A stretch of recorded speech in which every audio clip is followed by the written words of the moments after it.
Good morning, everyone. My name is Father Patrick Woods. I'm a Redemptorist, and I'm here in the beautiful church of St. Mary's Parish in Annapolis. I'm the pastor here. And I believe right now in the United States, this is our oldest active church. The Redemptorists came here in the 1850s and eventually built this magnificent Gothic church.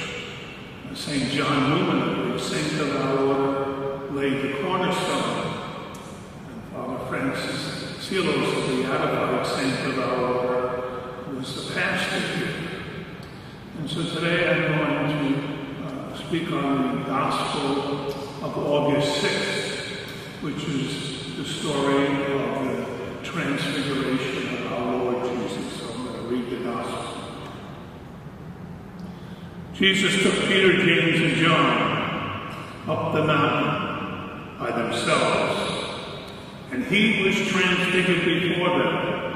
His face shone like the sun, and his clothes became white as light. And behold, Moses and Elijah appeared to them, conversing with them. And Peter said to Jesus in reply, "Lord, it is good that we are here. If you wish, I will make 3 tents here, one for you, one for Moses, and one for Elijah." While he was speaking, behold, a bright cloud cast a shadow over them. And then from the cloud came a voice that said, "This is my beloved Son, with whom I am well pleased. Listen to him." When the disciples heard this, they fell prostrate and were very much afraid. But Jesus came and touched them, saying, "Rise, do not be afraid."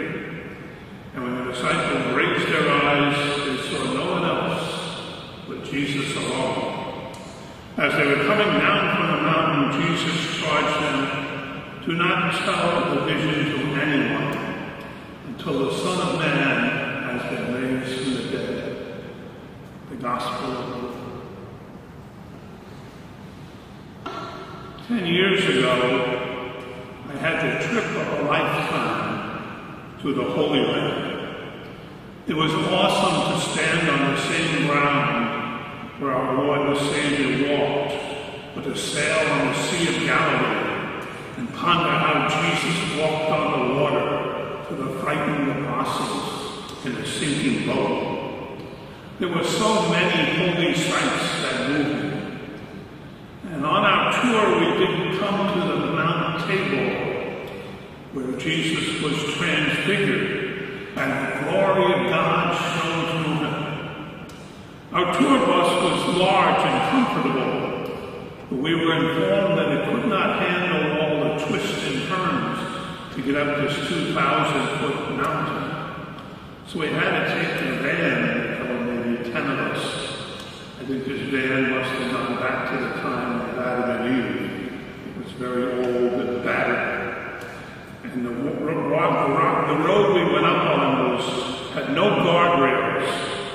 And I wondered if we might be seeing the glory of God a lot sooner, since they were going up at a very frantic rate. So I think if they slowed down, we would have gone backwards.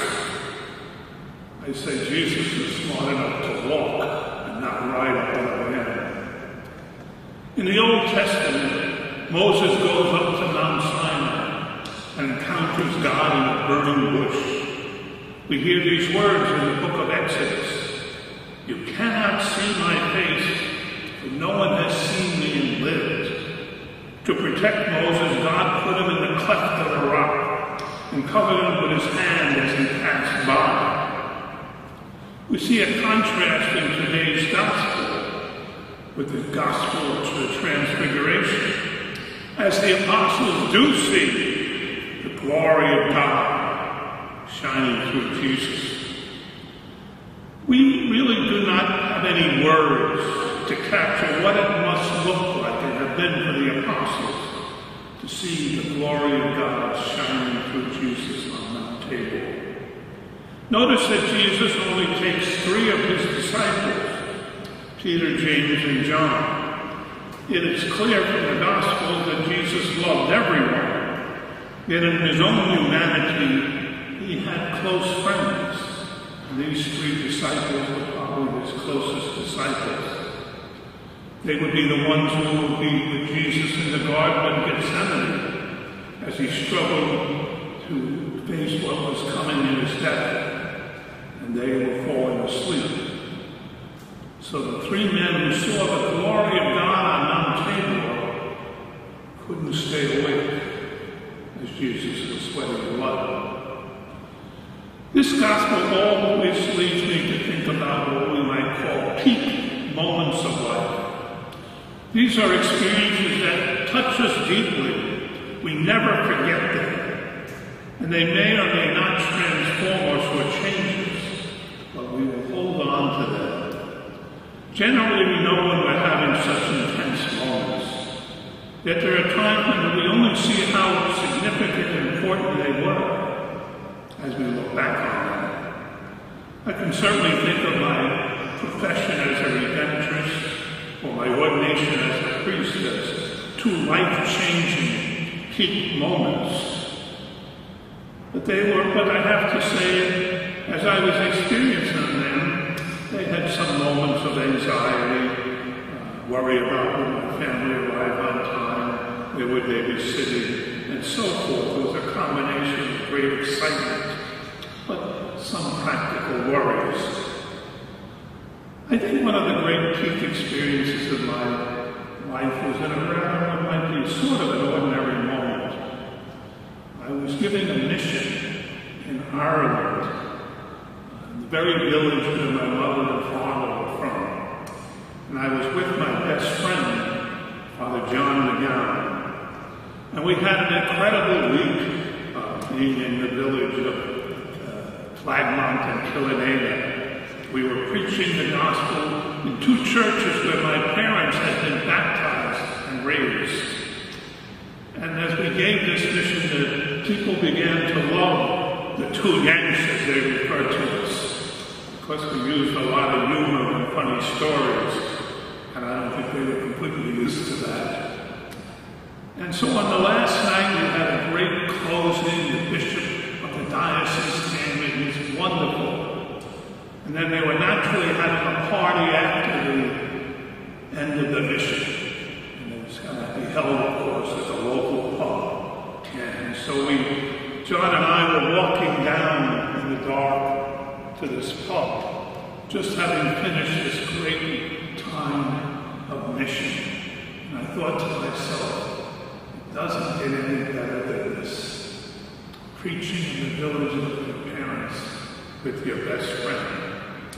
I'm sure you have had such peak moments in your own lives.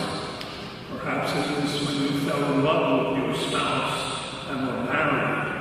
Or maybe when you held a newborn child, son or daughter in your arms, immediately after the birth of the child, or when you finally had an adoption you longed for. There are no words, I think, that we can come up with that completely capture such experiences. Sometimes they come when we least expect it. I recall visiting a woman who was dying. She was a middle-aged woman, not old. And I asked her what she was feeling and was she afraid of dying. And she said to me with a big smile, "I can't wait to see God." I was so moved by that faith. You might have had such a surprising experience at Mass. Maybe a word you heard in the scripture, or a verse from a song. Liturgy can be very powerful for us. Sometimes even a movie or a television show can so inspire us that when it ends we say, "Wow, that was something, I want to watch that again." But what always captivates me about the story of the Transfiguration is how it ends. Peter says, "Let's put up 3 tents and stay here forever. This is great." Peter doesn't want to leave the mountaintop. He wants to stay and hold on to that experience. Let us stay here forever. But Jesus says, we must go back now down the mountain. We must go back to ordinary life. which in the case of Jesus means going to Jerusalem, being condemned to death, and dying an agonizing death on the cross. Some scripture scholars say that maybe God the Father gave this moment to Jesus to strengthen him for what was to come, or maybe to the apostles so they would be able to face the very dark days they would be facing. Most of us live our lives, most of the life is in what I would call ordinary time. We may have some incredible peak moments at time, along with some very, very painful and difficult ones. Still, the majority of our lives is lived in what I call regular time. How we view this time is very important. We may take each hour, day, and moment for granted. But all these thousands upon thousands of moments are what make a life. And they are our gift from God. And none of us know how many more we will have.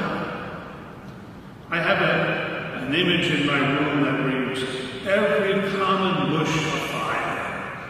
So Moses sees the glory of God in a burning bush. In our ordinary lives, we can see God breaking into our lives in so many countless ways. It's where we can live and love one another.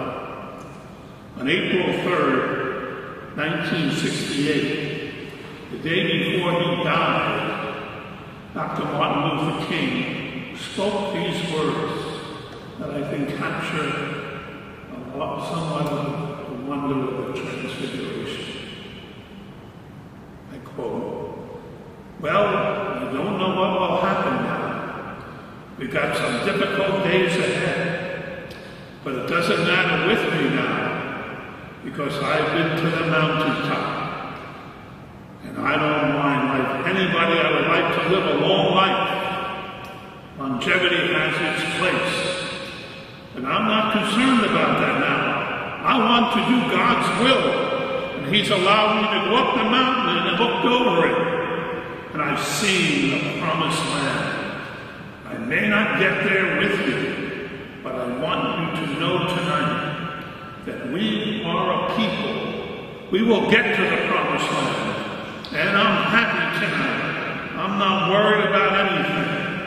I'm not fearing any person. Mine eyes have seen the glory and the coming of the Lord. Beautiful words said the night before we died. And we always see Christ